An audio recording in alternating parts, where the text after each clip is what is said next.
Welcome to Creepy Mysteries. Tonight I have a chilling story that will send shivers down your spine while helping you drift into sleep. Before we begin, I'd love to know, where are you watching from? Let me know in the comments. If you enjoy horror stories and relaxing narration, don't forget to subscribe and join our growing community. Your support means the world to me as a new creator, and I truly appreciate each and every one of you. Now dim the lights, get comfortable, and let's begin.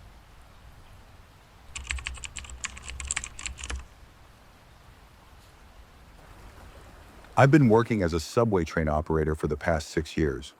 My shifts are long, the pay is decent, and for the most part, it's just repetitive routine. Stop, go, all night long. The late night shift is the worst. The trains are nearly empty, and the tunnels feel endless, like you're the only person left in the world. I've seen some weird things.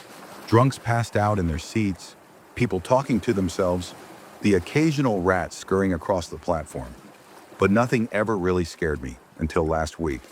It was a little after 2 a.m., my last loop of the night. The train was almost empty, just a few late-night stragglers, most of them keeping to themselves. As I pulled into one of the final stations before the end of the route, I did a quick glance at the security monitors. That's when I saw him. A man sitting completely still in the very last car. He was in the farthest seat near the back, dressed in dark clothes. He wasn't sleeping, wasn't on his phone, just sitting there, staring straight ahead. I didn't think much of it at first. People fall asleep on trains all the time. But something about him made me uneasy. The way he was so still. No shifting, no fidgeting, not even blinking. I watched for a moment longer, expecting him to move, but he didn't. The train doors closed, and we continued into the tunnels. Every few minutes, I checked the monitors again. The man in the last car hadn't moved an inch. At one point, I hit the intercom. Last stop coming up in 5 minutes. No reaction. I sighed. I'd probably have to wake him up when we reached the end of the line. It happened all the time. Drunks, exhausted workers, homeless people looking for a warm place to stay. But something about this guy was different. I checked the monitor again. He was closer. I froze. The man was now sitting 4 rows closer to the camera, but I hadn't stopped the train. The doors hadn't opened. I stared at the screen, my pulse quickening. Maybe I had just misremembered where he was sitting. Maybe he had moved forward while I wasn't looking. But then, I checked again, and he was even closer. This time, I knew I hadn't looked away long enough for him to move that much. I watched the screen, my heart pounding. He was still staring straight ahead, completely motionless. Then, without warning, his head snapped to the side, and he looked directly into the camera. I yanked my hand away from the monitor like it had burned me. My breath caught in my throat. He was looking at me. Not at the train, not at the car. At me, through the screen. And then, the screen flickered, and he was gone. The train pulled into the final station. My hands were slick with sweat as I made the announcement. End of the line. All passengers must exit the train. I checked the monitor. The last car was empty, but I never saw him leave. I stepped out of the operator's cabin and walked toward the last car, my footsteps echoing in the empty station. The fluorescent lights flickered overhead as I peered inside. The seats were empty. The air felt heavier somehow, thick and unmoving. I slowly walked down the aisle, checking each row. Nothing. But then I saw it. A single wet footprint on the floor. Just one, leading toward the door. I felt something behind me, an unnatural stillness, like something was standing just inches away. I spun around, but there was nothing there, just the empty train.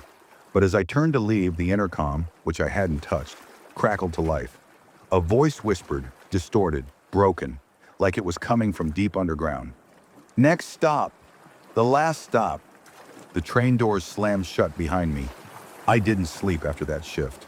I went home, locked every door, and sat on my couch replaying what had happened in my head. The man in the last car, the way he moved closer when I wasn't looking, the way he looked directly into the camera, the footprint, the voice on the intercom. I tried to convince myself I was just overtired, that my mind had played tricks on me. But no matter how hard I tried, I couldn't shake the feeling that something had followed me home. I almost called in sick the next night, but I knew my supervisor would give me hell for it. I kept telling myself it was just another shift, just another night. But the second I stepped into that train, I felt it. Something was wrong. I started my route like normal. The first couple of hours were fine. Passengers came and went, and I focused on driving. I kept checking the monitors, watching the last car, half expecting to see that man again. Nothing. But then around 2 a.m., same time as the night before, I heard something. It was faint at first, a rhythmic tapping sound. I checked the monitors. The train was nearly empty. A man was asleep 2 cars ahead, and a woman sat near the doors scrolling on her phone. But the last car was dark. The lights were still on in the rest of the train, but that final car looked like the bulbs had burned out. Except they hadn't, because a moment ago, it had been lit. My stomach twisted. I leaned closer to the screen, adjusting the brightness, trying to see anything in the blackness. Then, just for a second, the feed glitched, and in that single frame, I saw him, sitting in the last seat, still as a statue, facing the camera. The train jostled slightly, pulling me out of my daze. I turned my attention back to the tracks. My heart was pounding so hard I could hear it in my ears. I told myself not to check again. Just ignore it. Just keep driving. Then the tapping sound came back, louder, closer, and that's when I realized it wasn't coming from the monitors. It was coming from inside my cabin. I turned so fast my neck popped. The cabin was empty, but the sound hadn't stopped. It was coming from the small glass window on the cabin door. Something was tapping on the glass from the other side. I didn't want to look. I knew I shouldn't look, but I did, and there he was, pressed against the window, his face pale and expressionless, his black eyes locked onto mine. I stumbled back so hard I nearly hit the controls. My breathing was ragged, my whole body frozen in terror. Then the lights cut out. Not just the last car this time. The entire train went dark. And in that absolute suffocating silence, I heard the intercom crackle again. That same distorted whisper. Next stop, the last stop. I couldn't see a thing. My hands fumbled for the emergency lights, but they wouldn't turn on. The entire train was still moving, but my controls were dead. Then I noticed something else. The sound of the wheels on the tracks had changed. The rhythmic clack-clack of metal against metal was gone. Instead, I heard gravel crunching, like the train wasn't on tracks anymore, like it was moving through something else. I looked out the front window and my stomach dropped. We were no longer inside the subway tunnel. The concrete walls had vanished. Outside, there was nothing but an endless, pitch-black void stretching in every direction. No lights, no stations, just emptiness. And then, up ahead, a single faintly glowing station emerged from the darkness. It wasn't on the route. It wasn't on any route. I gripped the controls, trying to stop the train, but nothing worked. The brakes were dead. The doors suddenly hissed open, and I heard it. The sound of footsteps, slow, heavy, coming toward me from the last car. I turned back to the monitors, but they were just static now. I didn't need them to know. He was coming, closer. I forced myself to move. I bolted out of the cabin, sprinting toward the nearest car. The passengers, what few were left, looked up in confusion. "Get off the train!" I shouted. The woman near the door hesitated, but I yanked the emergency lever and the door slid open. Then I heard him behind me. I didn't turn around. I just ran. I leapt onto the platform of that unknown station just as the train doors shut again. Then, without a sound, the train disappeared into the void. I stood there gasping for breath, my hands shaking. The other passengers who had followed me off the train looked just as disoriented. The station was wrong. The walls were cracked and crumbling. The air was thick with dust, like no one had been here in decades. And worst of all, there were no exit signs, no stairs, no escalators, just a single rusted plaque above the empty tracks. I wiped the dust away with my sleeve, revealing the station's name, Terminus. Then from somewhere deep in the tunnels, I heard it, a single distorted whisper. Next stop, the last stop. The air in Terminus Station was thick and stale, like it had been sealed off from the world for years. The fluorescent lights overhead flickered erratically, casting long, shifting shadows along the cracked tile walls. I stood frozen on the platform, my breath coming in shallow gasps. Behind me, the handful of passengers who had jumped from the train looked just as disoriented. Some were whispering to each other in confusion.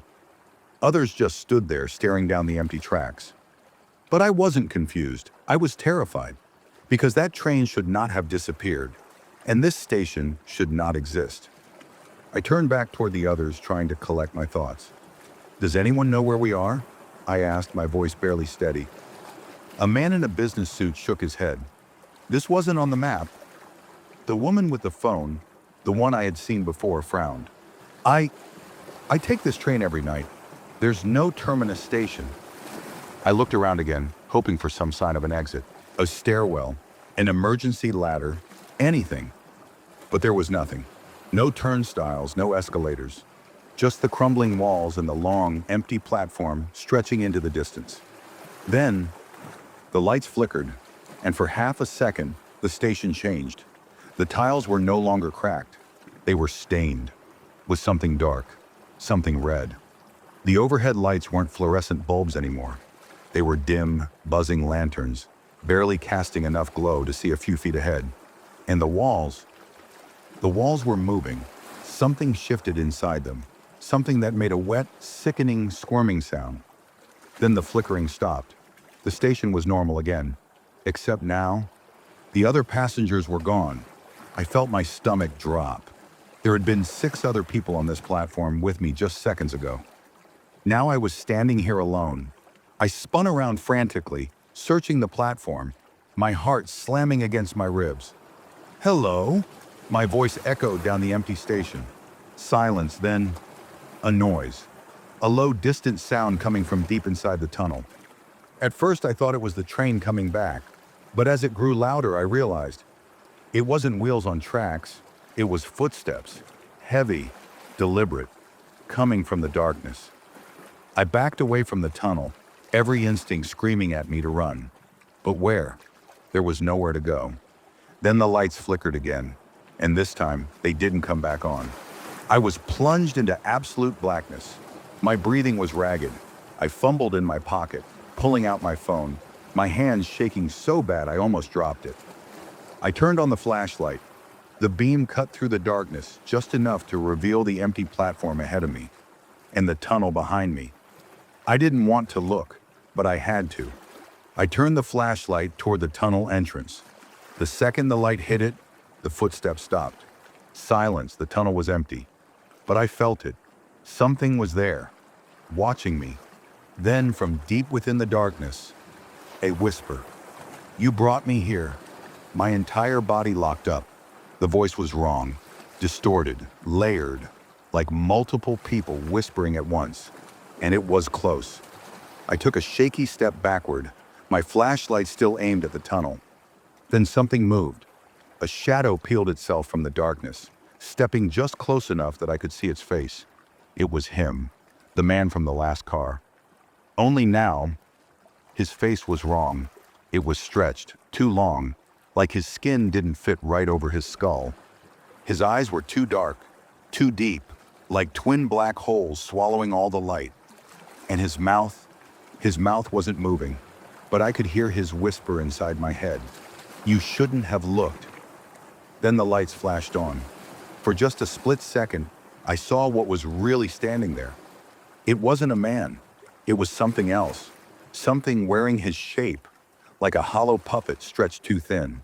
Then, the lights went out again. I ran. I didn't care where. I just ran. My flashlight bobbed wildly as I sprinted down the platform, looking for anything. A door, an exit, a goddamn ladder. Then I saw it. A single rusted maintenance door at the far end of the station. I didn't hesitate.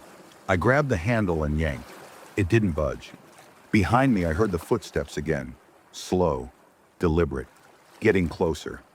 I slammed my shoulder against the door, panic surging through me. The whisper was right behind me now. Next stop, the last stop. The handle twisted in my grip. and the door opened. I fell through into darkness. I landed hard, scraping my hands against rough concrete. My flashlight clattered to the ground, flickering. I scrambled up, grabbing it, shining the beam around. I was in a stairwell, a rusted, spiraling staircase leading down. And from above, through the cracked door, I saw it. A hand, long, bony fingers, reaching through the gap. It was coming in after me. I didn't think. I just ran down the stairs. The sound of the door creaking open echoed behind me. And then, the whisper followed. "You can't leave. Not yet." The stairs seemed endless. No landings, no signs, just rusted steps vanishing into the darkness below. And behind me, the footsteps were following. I don't know how long I've been running. Minutes? Hours? The stairs just keep going. My legs are burning, my breath ragged. And behind me, the footsteps are getting closer. The whisper is right in my ear now. Almost there. I don't know what's waiting at the bottom, but I know one thing. I can't stop. I won't stop. Because if I do, I don't think I'll ever get out. The metal steps beneath me groaned as I ran, spiraling downward into the unknown.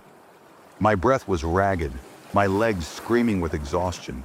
The air was getting thicker, heavier. Like the deeper I went, the more reality itself was suffocating. And behind me, the footsteps never stopped. Slow, heavy, unrelenting. I don't know how long I've been running. The stairwell is impossible. There's no landings, no doors, just an endless descent into blackness. My flashlight barely cuts through the dark now, the beam flickering like it's struggling to stay alive. But I can hear it behind me, the whisper. "You're almost there." I keep going. I don't have a choice. Then suddenly, the stairs just end. I nearly fall, catching myself against a damp concrete wall. My flashlight flickers again, struggling, and I finally see where I am. A room, circular, made of old, rotting concrete, with a single rusted metal door directly ahead. There are no other exits. And on the walls, there are names, carved into the stone. Hundreds, maybe thousands of names, scratched deep like fingernails had torn them into the rock. Some are fresh, others almost erased by time.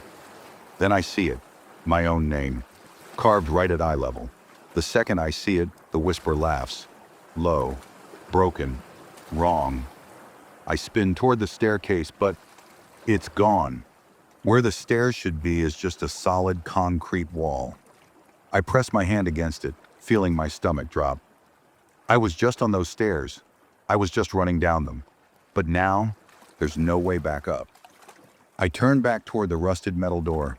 It's the only way forward. I don't want to open it, but I can hear it now. Something breathing on the other side. Slow, deep, like whatever is in there has been waiting for a very long time. I take a step closer. The second I do, my flashlight dies. I'm plunged into absolute blackness. And then, the door handle turns. The second the handle twisted, I stopped breathing. I wasn't touching it. Something on the other side was opening the door from within. The metal groaned as it creaked open, revealing a sliver of absolute blackness beyond. Cold, damp air poured out, carrying a smell so rotten and foul it made my stomach churn. I took an instinctive step back, but it didn't matter, because the whisper was right in my ear now. "No more running!" The door swung open fully and my flashlight, dead seconds ago, sputtered back to life. I wished it hadn't, because now I could see inside. It was a massive chamber, far too large to exist beneath a subway station. The walls were ancient, lined with rows of rusted train tracks leading nowhere. Staggered between them were figures, hundreds of them, hanging from the ceiling by their necks, suspended like lifeless mannequins. Their bodies twitched, not like they were alive, but like puppets on strings, jerked by something unseen. Then I saw their faces, and my heart nearly stopped. They weren't just anyone. They were subway passengers. Some were still in business suits, others in hoodies and jeans. Their eyes were gone, just dark, empty sockets staring into nothing. And then, I saw someone I knew, the woman from the train, the one with the phone. Her body was dangling among the others, her mouth still open in a silent scream. But her phone was still clutched in her lifeless fingers, and the screen was still on. She had been alive when she was taken. I backed away, my legs shaking. I wanted to run, to turn and bolt through whatever wall I had to. But then the whisper came again. Stay. A sound echoed through the chamber, a distant rumbling, like something massive was moving. Then, headlights pierced the dark. A train was coming, not from the tunnel, from nowhere. It materialized out of the blackness.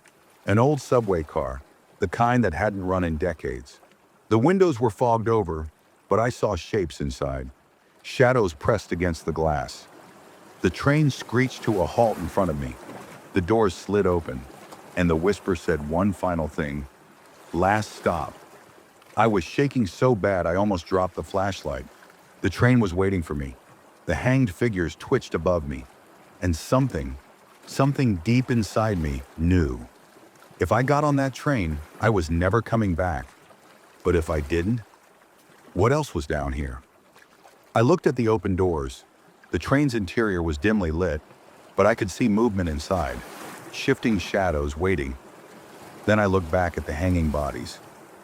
One of them twitched violently, like something inside it was trying to break free. I had seconds to decide. Do I get on the train, or do I face whatever's in the dark?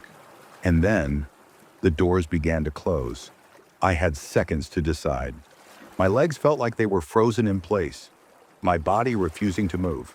The train doors were beginning to close, and I knew, if they shut, that was it. I made my choice. I lunged forward, diving into the train car just as the doors slammed shut behind me. The second they did, the entire chamber outside disappeared. One blink, and it was gone. No hanging bodies, no rotting tracks, no impossible underground station. Just darkness outside the windows. The train started moving. The air inside was thick, heavy, and wrong. The overhead lights flickered, barely illuminating the empty seats. The entire car smelled of mildew and rust, like it hadn't been occupied in years. But I knew I wasn't alone. Slowly, I turned my head. They were here, the other passengers. But they weren't right.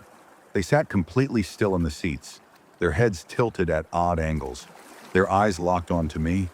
Their faces were blank, expressionless, like porcelain masks stretched too tight over their skulls. Their mouths were slightly open, but they weren't breathing. Then, as if they were all controlled by the same unseen force, they tilted their heads at the exact same time. The whisper came again. You made the wrong choice. I jumped out of my seat, my heartbeat hammering against my ribs. The train car was longer than it should have been. The aisle stretched unnaturally far, the rows of seats seeming to multiply every time I looked. The end of the car was nothing but a pitch-black doorway leading into another section of the train.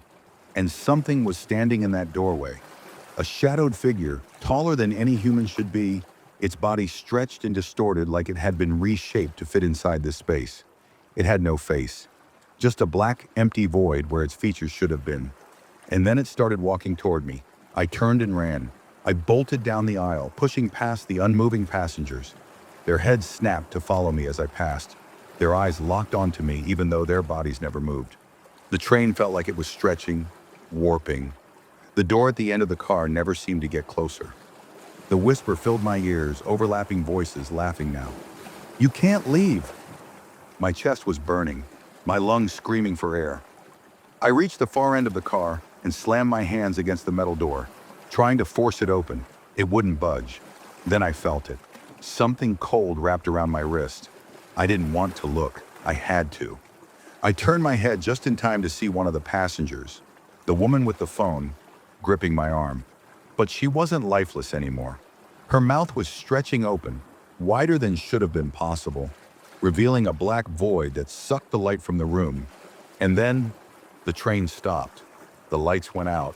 For a long moment, there was nothing. No sound, no movement, just pure, suffocating blackness. Then, a chime rang out. An automated voice echoed through the train. Now arriving at the last stop. The doors hissed open, and something pulled me into the dark. There was no sound, no light, just an endless, suffocating darkness. I wasn't on the train anymore. I couldn't feel the metal floor beneath my feet, couldn't hear the hum of the engine, couldn't see the lifeless passengers. It was like I had been ripped out of reality. I tried to move, but I wasn't sure if I even had a body anymore. My limbs felt distant, disconnected, like I existed, but only as a thought, floating in an abyss with no beginning and no end. Then I heard it, a slow, steady breathing, deep, hollow, right in front of me. I wasn't alone. Something was here, watching me, waiting, and then a hand grabbed my throat. I couldn't see it, but I could feel it. Long, skeletal fingers curling around my neck, tightening with an impossible strength. I tried to pull away, but there was nowhere to go. The whisper came again, except this time, it wasn't in my ear. It was inside my head. Now you understand. The grip tightened. My lungs burned. My vision, if I even had vision, blurred at the edges. I was going to die. I was already dead. Then, a sound cut through the void, a distant rumbling. A light flickered in the darkness. Not just any light, headlights. A train was coming, not the old rotting one from before. This one was new, bright, real. I felt the hand around my throat hesitate, just for a second. That was all I needed. With every ounce of strength I had left, I forced myself toward the light. My body, if I even had one, lurched forward, and suddenly I could feel the floor beneath me again. The darkness peeled away. I wasn't in the void anymore. I was back in the subway station, and the train, the real train, was right in front of me, its doors open, its bright interior spilling light onto the platform. A voice called out, "Hey, you getting on?" I turned. A man, a real man, stood in the doorway of the train, looking at me like I was insane. I spun around expecting to see Terminus Station behind me, but it was just a normal subway station, bright, full of people. The nightmare was gone. I stumbled onto the train, my legs barely holding me up. The doors shut behind me and the train pulled away. I stared out the window, half expecting to see something waiting in the dark tunnels. But there was nothing. Just the city. Just reality. But I knew. I knew. Whatever was down there, whatever had let me go, it was still waiting. And next time, I might not be so lucky.